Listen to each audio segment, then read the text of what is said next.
The car stopped 20 minutes ago. You don't know why yet. The engine just quit. The way things quit when they're done.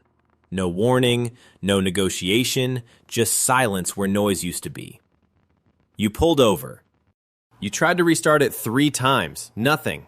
And now you're sitting there maybe on a highway, maybe on a back road, maybe somewhere where the last car you saw passed 40 minutes before yours died, and you're doing what almost everyone does in that moment. You're waiting. You're waiting for your phone to find signal. You're waiting for someone to drive by. You're waiting for the situation to resolve itself the way situations usually resolve themselves, because in your entire life up to this point, things have generally worked out. The tow truck came. The AAA card was in your wallet. Someone stopped. Here's the problem. You're building your survival strategy on a probability that may not apply to this specific moment in this specific location under whatever conditions are currently developing outside that window. And while you wait, the clock is running. Not metaphorically. Literally, temperature is moving. Daylight is moving. Your water, if you have any, is finite. Your phone battery is draining every time you check for signal that isn't there. And 6 inches from your left knee, bolted to the firewall, there is a device that could power a signal light for 3 days. You don't see it as that yet. That's the entire problem. Survival and vehicle breakdown scenarios, real ones, not Hollywood ones, is almost never about what you packed. It's almost never about the knife in your glove box or the emergency blanket you bought and forgot about, or the fire starter you watched a YouTube video about once. It's about pattern recognition, specifically whether your brain can look at a dead machine and see something other than a dead machine. Whether you can look at components and see properties. Whether you can look at infrastructure and see resources. Most people can't, not because they're unprepared or unintelligent, because they've never been trained to see it any other way. The car is transportation.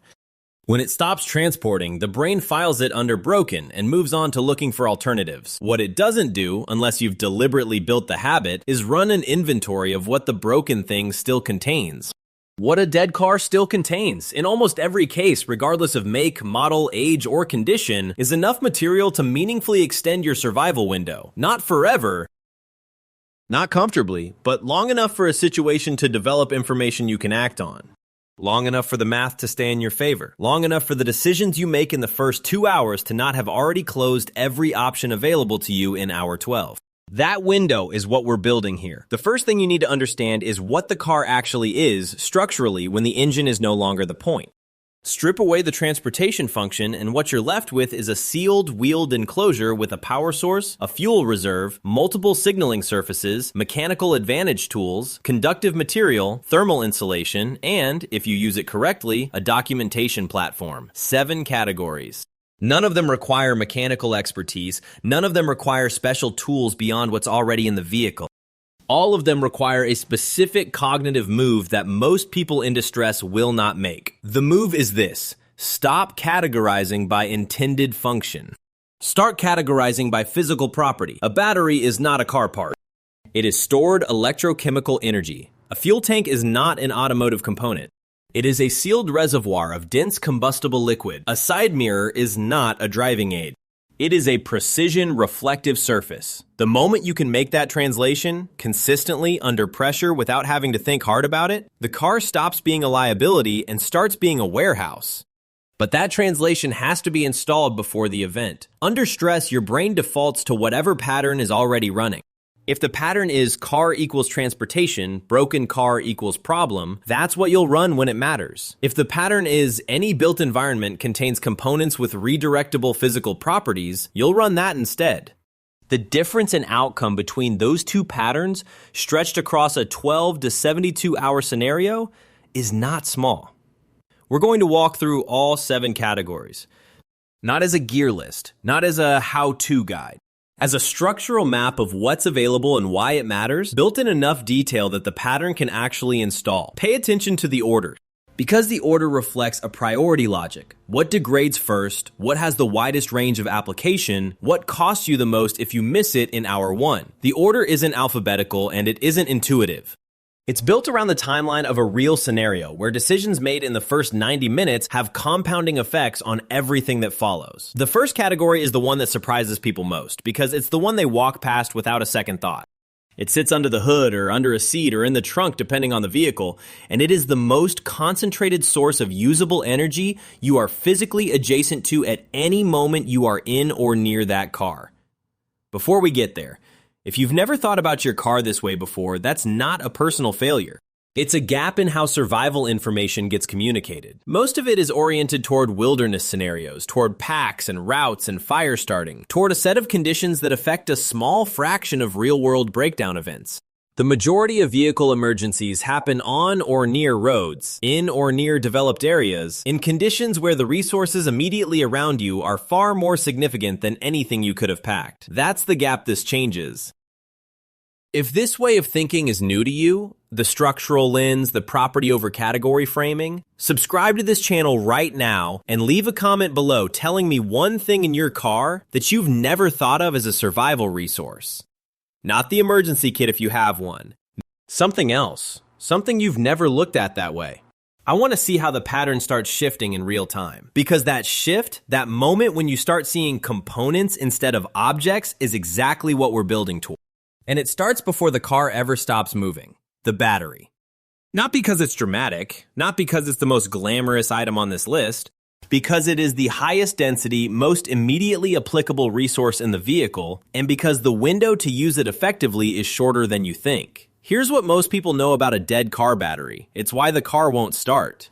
Here's what almost nobody thinks about. A battery that won't start an engine is not necessarily a dead battery. Starting an engine requires a short burst of extremely high current, hundreds of amps for a few seconds. That specific demand may exceed what a partially depleted or aged battery can deliver, but that same battery may still hold enough charge to power low-draw devices for hours. A USB charger, an LED light, a small radio, a signal device. The distinction matters because most people, when the car won't start, conclude that the battery is finished. They're applying engine start logic to a completely different use case. An engine demands peak current. A phone charger demands almost none. These are not comparable loads, and treating them as equivalent is where the resource gets abandoned before it's actually depleted. If the car won't start but the interior lights still come on, even dimly, you have usable charge. If the dash lights activate when you turn the key, you have usable charge. The battery is not dead.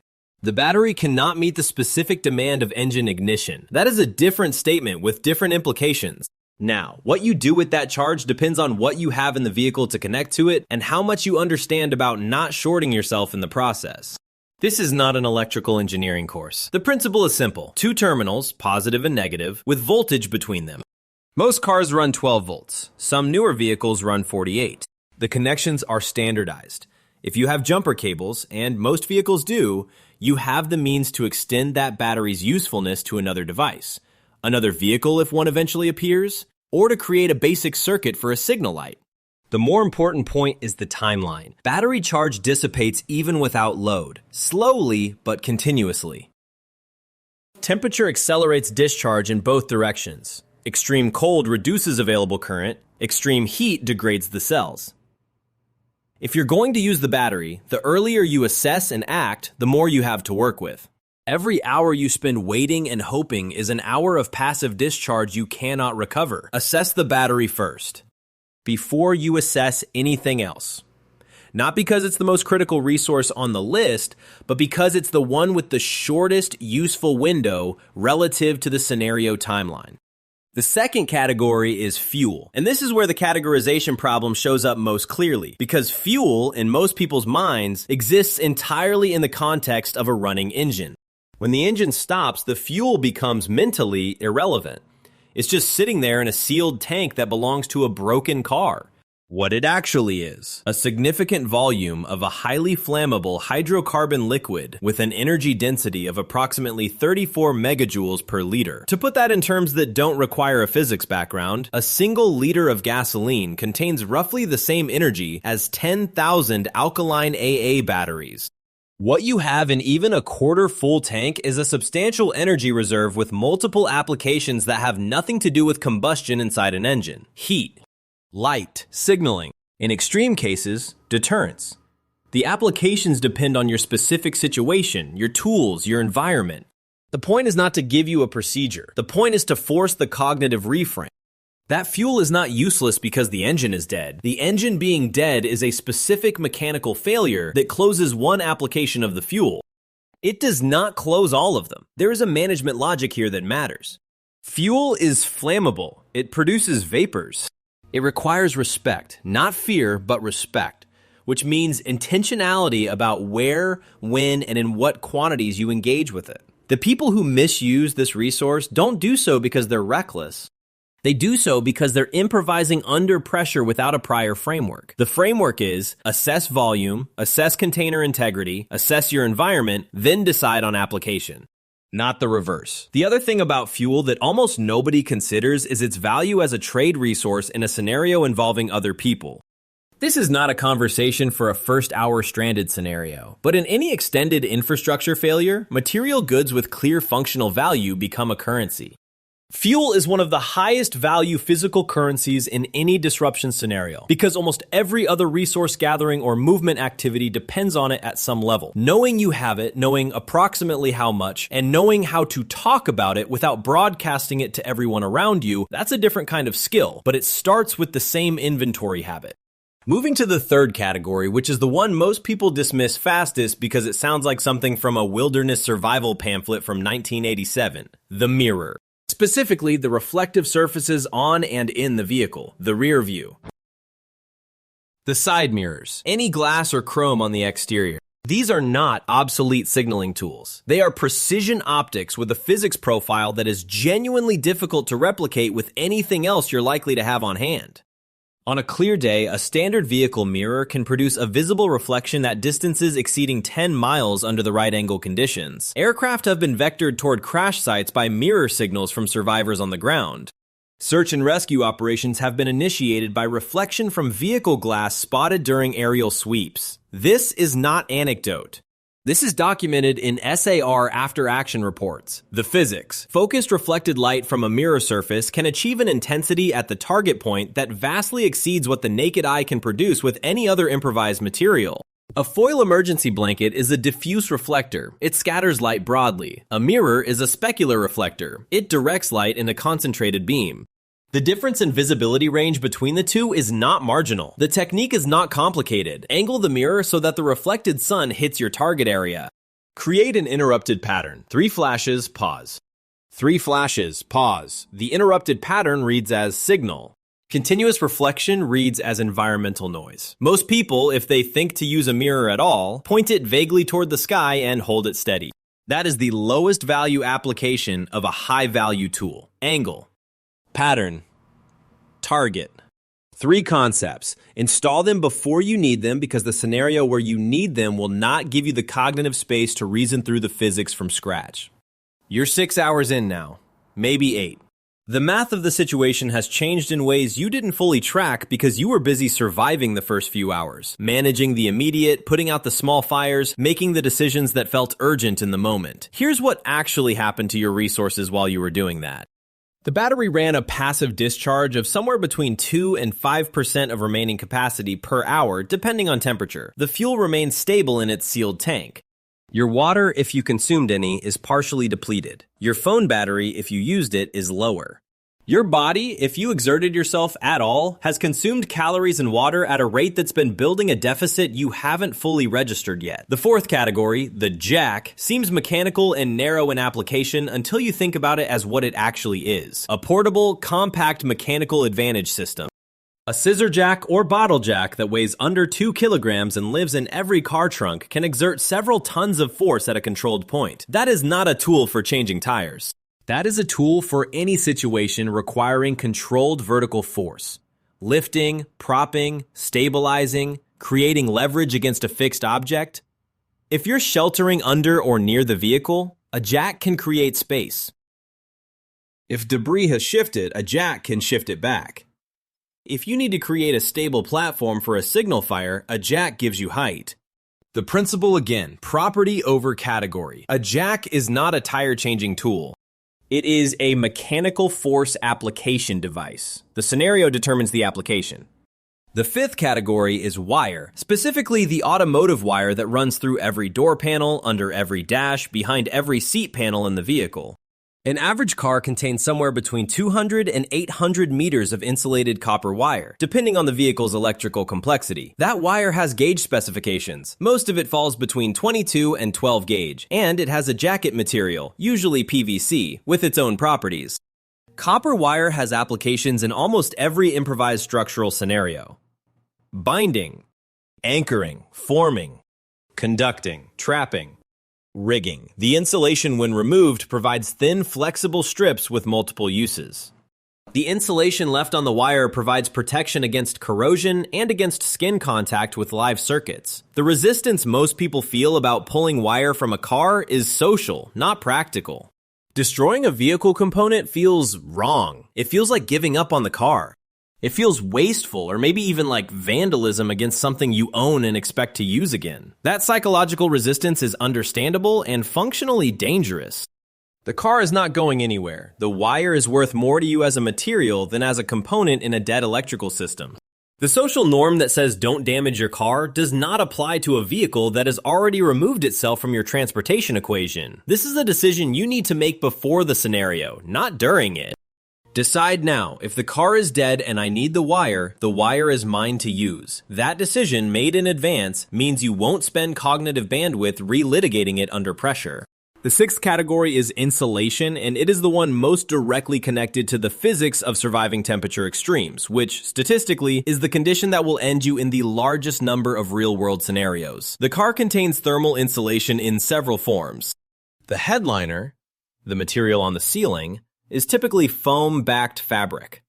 Door panels contain noise and thermal insulation material beneath the surface. Under the carpet, there is pad material designed to reduce thermal transfer through the floor. The seat foam is a closed cell or open cell foam depending on vehicle age, but either way it has insulating properties. Hypothermia begins when your core temperature drops below roughly 35 degrees Celsius. You do not need extreme cold for that to happen. You need ambient temperature below your body's thermal output, wet clothing or skin, and enough time. Wind accelerates it. Exhaustion accelerates it. Caloric deficit accelerates it. The combination of those factors can produce a dangerous thermal situation in temperatures most people would describe as merely uncomfortable. The solution is not fire, or not only fire. Fire is visible, difficult to sustain, requires fuel management, and cannot be easily moved. Insulation is invisible, self-sustaining, weightless relative to its thermal benefit, and goes with you. The seat foam, pulled from a vehicle seat and wrapped around a body, slows thermal loss significantly. This is physics. Thermal conductivity of foam versus air versus wet fabric versus bare skin. These are measurable, predictable, non-negotiable properties. The people who survive extended cold exposure are not always the ones who made the best fire. They are often the ones who managed heat loss proactively, before the cold became a crisis. Insulation is a prevention strategy. Fire is a recovery strategy. Prevention is always cheaper than recovery. This applies to temperature the same way it applies to every other resource. By this point in the scenario, call it hour 8, you have accessed or at least assessed 6 of the 7 resource categories. Each one required a reframe. Each one required looking at a component and seeing a property instead of a function. Each one was already there, in the car, before the engine died, waiting for someone to see it correctly. There is a specific moment in extended survival scenarios that research identifies consistently across categories: wilderness, urban, maritime, vehicular, and it doesn't get talked about the way it should. It happens somewhere between hour 6 and hour 24, and it's not physical. It's not hunger or thirst or cold, though all of those may be present. It's cognitive. It's the moment when the complexity of managing the situation exceeds the cognitive bandwidth available to manage it. You feel this as a kind of fog. Decisions that should be simple take longer. Information that should connect doesn't. Options that seemed clear an hour ago are now blurry. You might interpret this as tiredness or as the situation becoming more complicated. It isn't either. It's decision fatigue, a neurologically documented reduction in prefrontal function under sustained high-stakes load. And it arrives on a timeline that is faster than most people expect. This is where the 7th category comes in. And unlike the first 6, which are all physical, all tangible, all things you can touch and move and deploy, the 7th is a behavior. It is the most important item in the dead car, and it weighs nothing. Write things down. This sounds almost insultingly simple. It isn't. The act of writing, on paper, on the back of a receipt, on a napkin, on a fogged window with a finger, on the dust on the dashboard with a fingernail, does two things simultaneously that nothing else in your toolkit can replicate. First, it preserves information outside your degrading memory. In a stress-loaded, sleep-deprived, calorically depleted cognitive environment, your memory is not reliable. You know this intellectually. You will not feel it subjectively because the stress hormones that compromise your memory also compromise your ability to notice that your memory is compromised. You will feel like you're tracking everything. You aren't. Writing creates a record that does not degrade when you do. Second, the act of writing forces observation. You cannot write, "There is a road visible approximately 600 meters to the northwest," without having looked, having estimated, having directed your attention towards something outside your immediate situation. The writing enforces the scan. The scan generates information. Information is the basis of every decision that follows. What to write, current time and your best estimate of location, what resources you have and in what approximate quantity, your water status, the physical condition of anyone with you, what you can see in each direction, any sounds, vehicles, aircraft, water, wind direction, what decisions you've made and when, what your plan is for the next 2 hours. That last item is critical. Not a fantasy plan, a realistic, resource-constrained 2-hour operational plan. What are you going to do in the next 2 hours specifically? Not wait for help. What specific actions, in what order, consuming which resources, aimed at what immediate objective? Write it down. Look at it. Ask whether the actions match the resources. Adjust if they don't. The written plan does something else that matters in a group scenario. It provides a reference point that exists outside any single person's head. In groups under stress, cognitive load is not evenly distributed, and decision-making often defaults to the most emotionally dominant person, who is not always the most analytically coherent person. A written plan on a physical surface is a persistent reference that any member of the group can return to. It depersonalizes the decision. The plan says this: we agreed on the plan. What does the current situation require us to change about the plan? This is how logistics works in any structured operational context. Military, aviation, emergency management. The written record is not bureaucracy. It is the mechanism by which structured thinking persists across the time periods when structured thinking becomes hard to generate. The car gave you all 7 categories: battery, fuel, mirrors, jack, wire, insulation, documentation. Not one of them required you to have prepared in advance.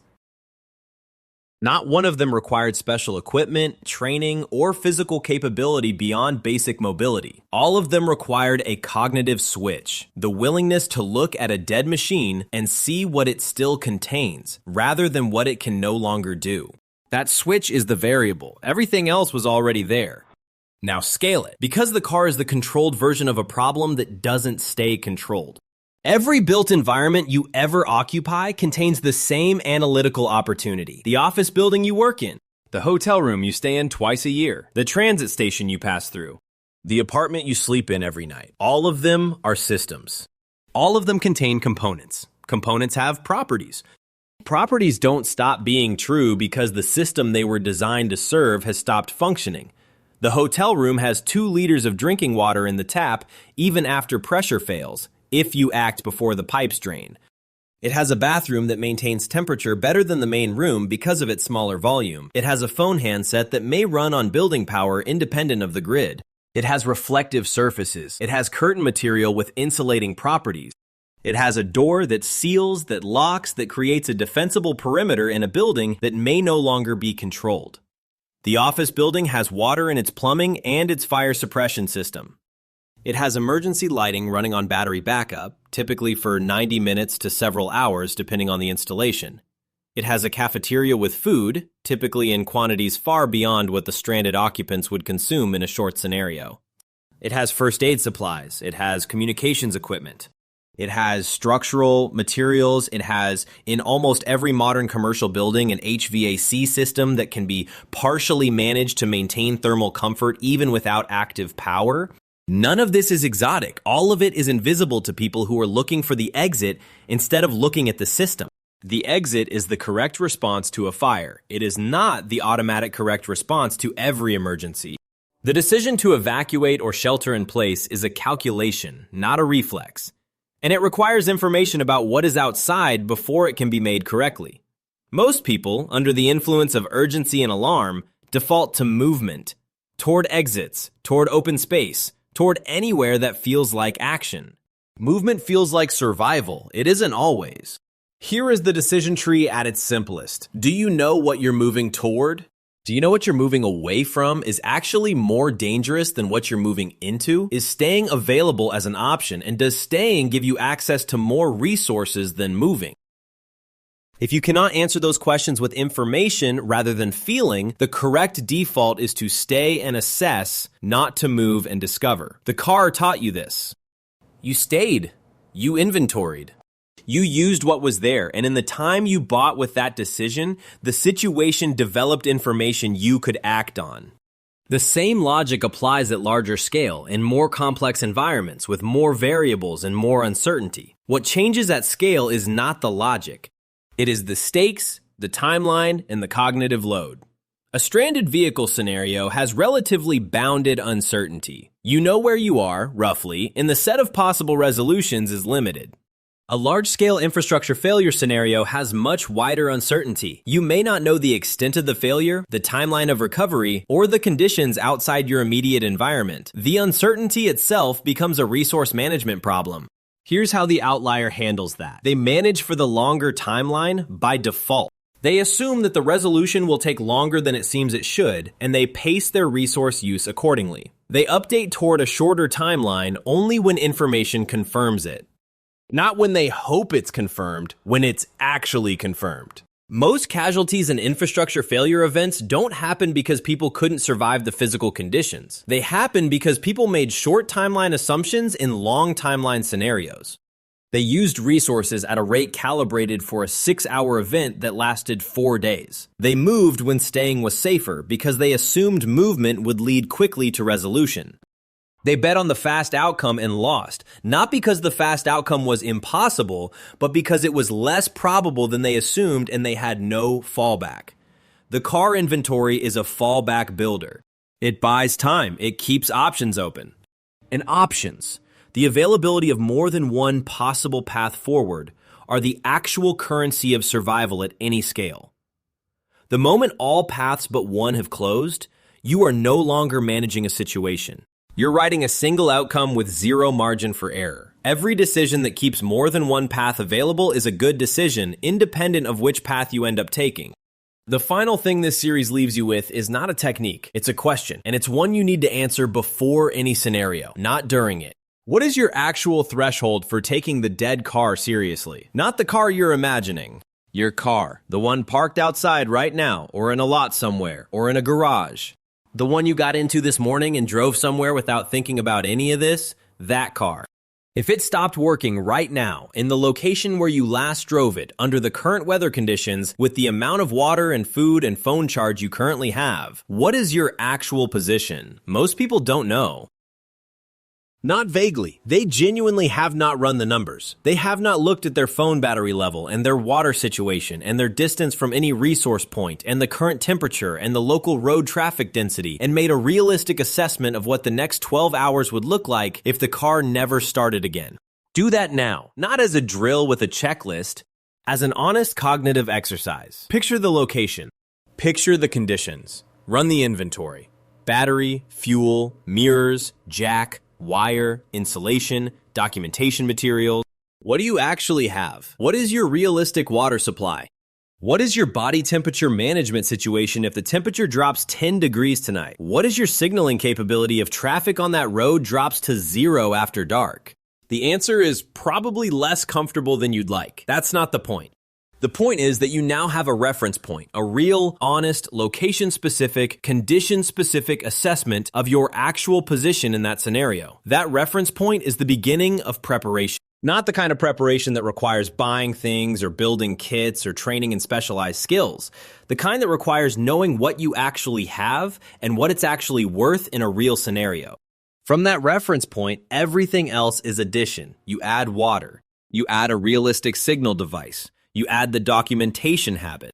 You add the inventory reflex. Each addition closes a specific gap that you identified in the honest assessment. Nothing you add is generic. Nothing is bought because a content creator told you it was essential. Everything is targeted to the specific gaps that your specific vehicle in your specific common locations under your specific likely conditions actually has. This is what the car inventory ultimately builds toward. Not a universal kit, not a set of skills applicable to every scenario.